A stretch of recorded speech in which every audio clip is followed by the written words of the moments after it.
Assalamualaikum warahmatullahi wabarakatuh. Selamat pagi teman-teman. Saya perwakilan dari kelompok 3 ingin mempresentasikan hasil kerja kelompok kami mengenai perilaku reproduksi.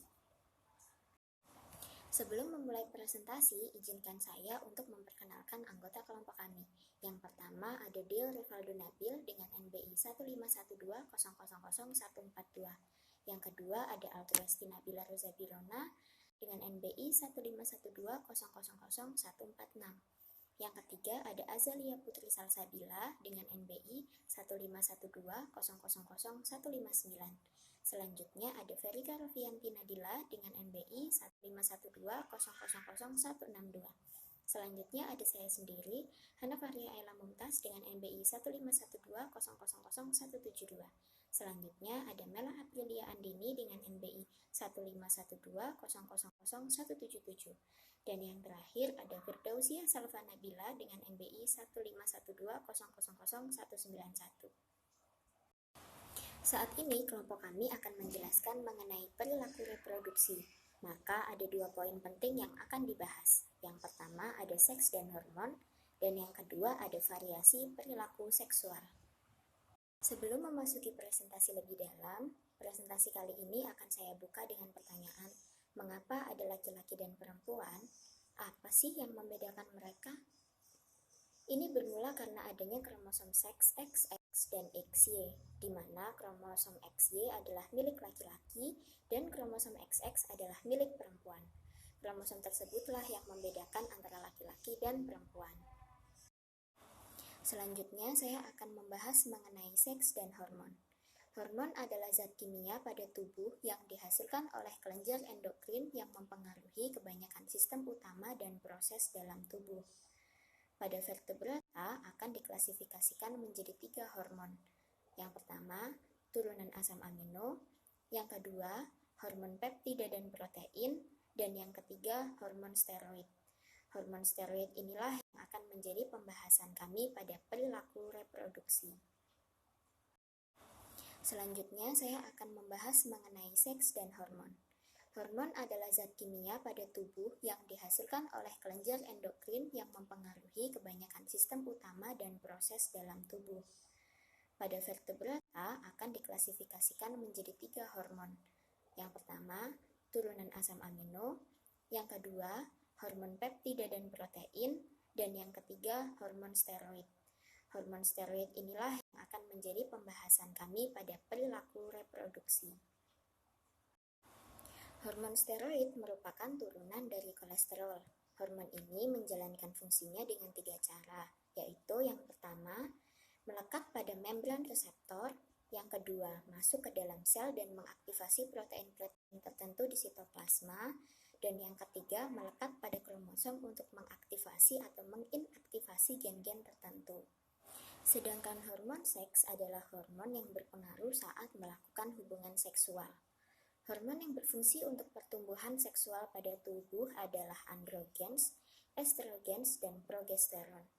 Androgens terdiri dari testosteron dan dikenal sebagai hormon laki-laki. Sedangkan estrogens terdiri dari estradiol dan dikenal sebagai hormon perempuan. Lalu ada progesteron, yaitu hormon lain yang dimiliki oleh perempuan. Hormon seks juga mempengaruhi otak, organ kelamin, dan organ-organ lainnya. Pengaruh hormon seks yang mengatur. Hormon adalah suatu zat kimia dari kelenjar endokrin di tubuh yang kemudian disebarkan melalui aliran darah. Hormon memiliki fungsi yang sangat penting bagi tubuh, seperti mengatur jam tidur, nafsu makan, hingga pertumbuhan. Hormon seks merupakan jenis hormon yang berperan dalam proses perkembangan dan reproduksi. Hormon seks dihasilkan dari kelenjar adrenal dan gonad. Pada wanita, kelenjar tersebut berada di ovarium atau indung telur, sementara itu pada pria, kelenjar tersebut terletak di testis.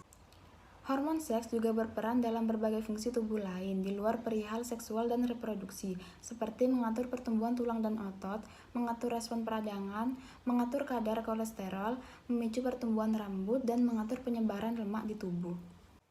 Jenis dan peran hormon seks pada wanita. Pada wanita ada 2 jenis hormon seks yang utama, yaitu estrogen dan progesteron. Estrogen merupakan hormon seks yang utama pada wanita. Selain diproduksi melalui ovarium atau indung telur, estrogen juga bisa dihasilkan melalui kelenjar adrenal dan sel lemak.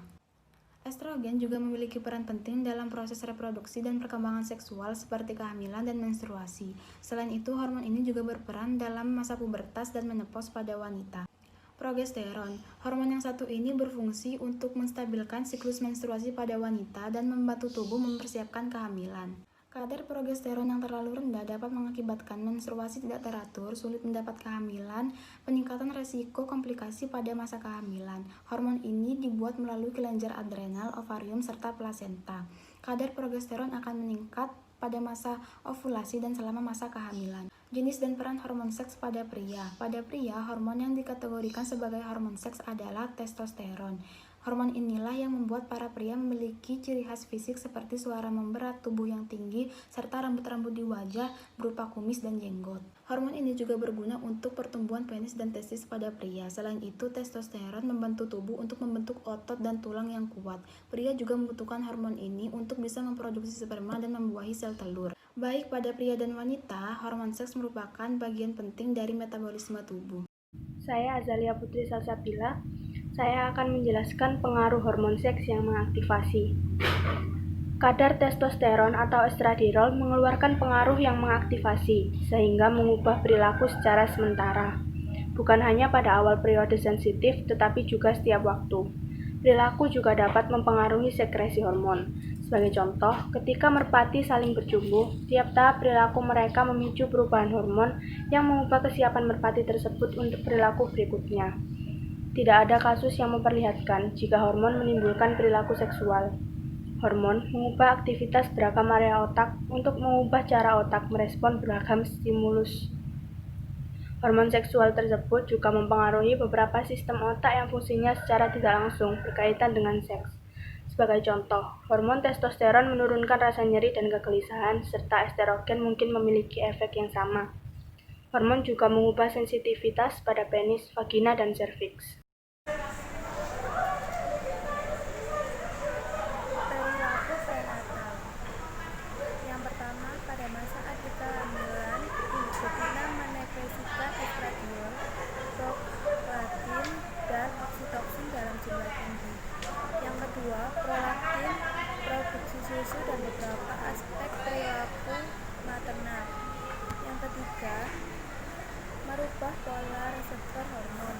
Yang keempat, hormon bekerja melalui peningkatan aktivitas area prolaktin medial dan hipotalamus anterior. Ada evolutionary interpretation of mating behavior atau interpretasi evolusioner dari perilaku kawin. Yang pertama ada teori evolusi Charles Darwin, seleksi natural pada gen yang mampu beradaptasi dan bertahan dan akan menghasilkan generasi selanjutnya. Yang kedua ada konsep seleksi seksual, di mana individu yang menarik mampu meningkatkan probabilitas reproduksi dan mampu menghasilkan generasi selanjutnya. Contohnya seperti pada manusia, di mana wanita akan berevolusi berdasarkan apa yang menarik bagi pria, dan pria akan berevolusi berdasarkan apa yang menarik bagi wanita. Baik, yang selanjutnya ada unsur ketertarikan antara pria dan wanita. Yang pertama ada sex in mate, mencari pasangan. Wanita lebih memilih pria yang bisa menjamin kelangsungan hidup bagi dirinya. Untuk pria, lebih memilih wanita yang lebih muda, di mana ada hubungan dengan kondisi seksual tersebut, karena wanita muda cenderung lebih subur. Yang kedua ada kecemburuan. Wanita cenderung lebih cemburu daripada pria, di mana wanita sangat takut jika pria memberi perhatian lebih pada wanita lain. Untuk pria juga cenderung lebih cemburu yang melibatkan perselingkuhan fisik. Yang ketiga ada ketertarikan. Perempuan berpikir untuk memiliki beberapa pasangan jika pasangan awalnya tidak bisa memberi keturunan, sehingga wanita menikah dengan laki lain adalah salah satunya cara untuk bereproduksi. Untuk pria cenderung berganti-ganti pasangan hanya karena pemuasan seksual, tapi pria bisa bertahan dengan salah satu dari dua cara berikut. Yang pertama, setia pada satu pasangan dan mencurahkan semua perhatian untuk pasangan dan anaknya. Yang kedua, memiliki beberapa pasangan dan berharap pasangannya bisa membesarkan anaknya tanpa kehadiran dirinya. Identitas gender dan perbedaan perilaku gender. Identitas gender adalah bagaimana kita mengenali diri kita sendiri dan mengidentifikasi diri kita sendiri secara seksual. Perbedaan seks itu dibagi menjadi dua, yaitu perbedaan antara jantan dan betina. Sedangkan perbedaan gender adalah pola pikir seseorang terhadap dirinya sendiri, apakah ia pria atau ia wanita. Kebanyakan orang menerima identitas gender yang cocok dengan penampilan fisik mereka, namun beberapa orang merasa tidak puas akan hal itu. Gender juga tergantung kepada bagaimana orang tua mendidik anak-anak mereka. Selanjutnya tentang intersex. Intersex adalah sekelompok kondisi yang mana terdapat perbedaan antara alat kelamin eksternal dan internal. Contohnya testis dan ovarium. Penyebabnya karena kelenjar adrenalin yang berlebihan sejak lahir. Biasanya pria yang memiliki hormon testosteron yang rendah dan wanita yang memiliki kadar hormon testosteron yang tinggi itu biasanya adalah ciri-ciri orang yang mengidap intersex. Selanjutnya, keterkaitan dan preferensi anak perempuan penderita CAH. Anak perempuan yang memiliki hormon CAH ini biasanya memiliki kecenderungan memiliki perilaku yang lebih ke arah anak laki-laki atau bisa kita bilang tomboy. Anak perempuan yang memiliki hormon CAH mempunyai tingkat hormon testosteron yang lebih tinggi, tetapi mereka memiliki keterkaitan yang kuat pada mainan anak-anak. Selanjutnya tentang feminisasi testikular. Individu dengan reseptor hormon androgen yang lemah akan mengakibatkan sel-sel dalam tubuhnya menjadi tidak sensitif terhadap hormon testosteron. Akibat daripada itu, penis atau alat kelamin pria menjadi kecil seiring pertumbuhannya dan fisiknya mulai berkembang menyerupai wanita. Selanjutnya, isu-isu terkait penentuan gender dan pembesaran anak. Bagaimana seharusnya anak intersex itu diasuh? Ada 4 cara mengasuh anak intersex. Yang pertama, jujur kepada mereka. Jujur yang dimaksud di sini jujur kepada penderita dan kepada keluarga mereka, dan jangan melakukan operasi atau pembedahan tanpa persetujuan dan pemberitahuan kepada pengidap intersex. Yang kedua, mengidentifikasi anak berdasarkan penampilan luarnya. Diusahakan untuk mendidik anak sesuai dengan penampilan luarnya. Contohnya, jika ia penampilan luarnya lebih ke arah laki-laki, sebaiknya dididik lebih ke arah laki-laki dan tidak dibiarkan mengikuti tingkah laku perempuan. Yang ketiga adalah membesarkan mereka secara konsisten. Dan keempat adalah jangan melakukan operasi. Selanjutnya yaitu tentang ketidaksesuaian tampilan kelamin.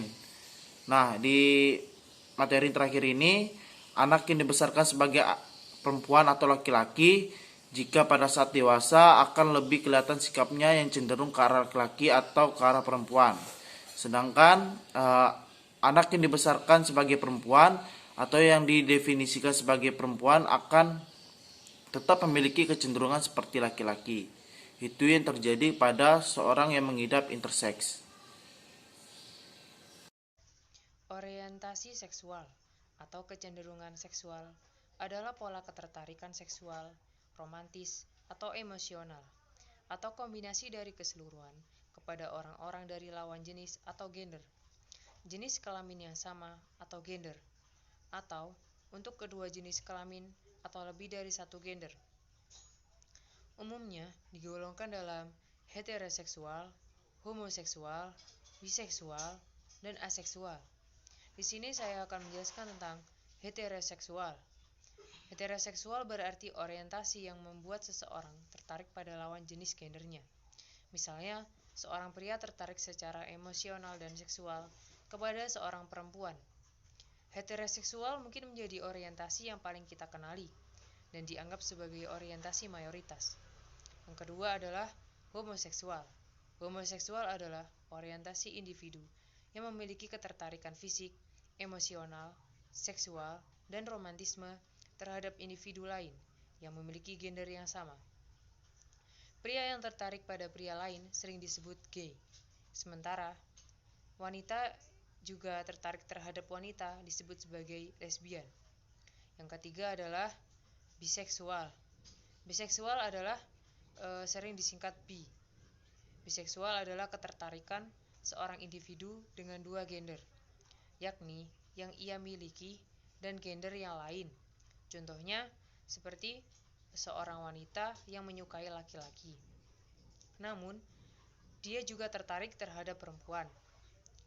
Nomor 4 adalah aseksual.